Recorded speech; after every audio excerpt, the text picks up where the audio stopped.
Praise the Lord. आज actually घर में हमारे प्रेयर मीटिंग हुआ था और मैं आपको बताना चाहूँगा कि ये एक बढ़िया मीटिंग हुआ था जहाँ पर एक हमारे यहाँ छोटा चर्च इधर आसपास है और उधर के जो एक बहुत अच्छे प्रीचर हैं अनिल भाई, तो वो उनका प्रीचिंग था और उनका टॉपिक वैरायटी में था।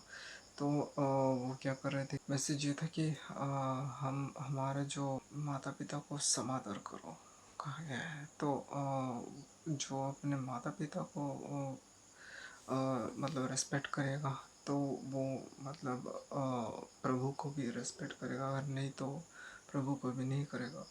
और वो अपना एग्जाम्पल दे रहे थे भाई कि तू कभी नहीं कर सकता, तू कभी नहीं कर सकता। तो ये अपने ताकत से कोई कुछ नहीं करता, सब प्रभु की ताकत से ही करते हैं। तो लोग बोलते हैं कि आज तू नहीं कर सकता, वो नहीं कर सकता, तो हम करके दिखा भी देते हैं। और ये सब के लोग हमारे पास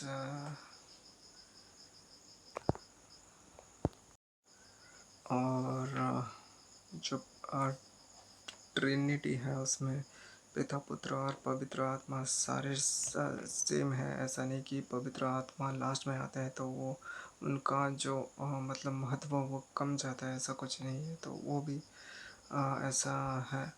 और मैंने एक डाउट पूछा रंजीत अंकल से कि क्या कैथलिक लोग पूजा करते हैं, तो वो कह रहे थे कि कैथलिक लोग पूजा नहीं करना चाहिए, मतलब इनको नहीं करना चाहिए। फिर लॉर्ड जीसस जाने के बाद उनका एक ये इविल कल्ट शुरू हुआ और ये लोग कैथोलिक बन गए। तो मैंने पूछा कि लॉर्ड जीसस जो है वो उन्होंने कैथोलिक का स्थापना किया था, लेकिन वो कह रहे थे कि ऐसा नहीं हुआ था।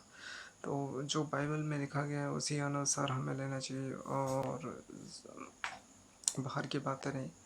और अनिल भाई ये कह रहे थे कि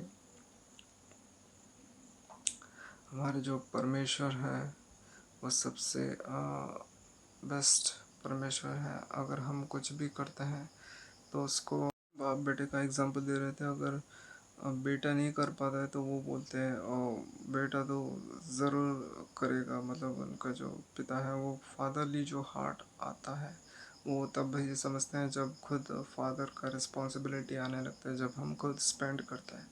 तो ये सब मतलब जब मैच्योरिटी आता है, नॉलेज आता है, तो वैसे ही लॉर्ड हमें प्रेम करते हैं। तो सेल्फलेस लव रहता है। तो यही सब बताया जाता है।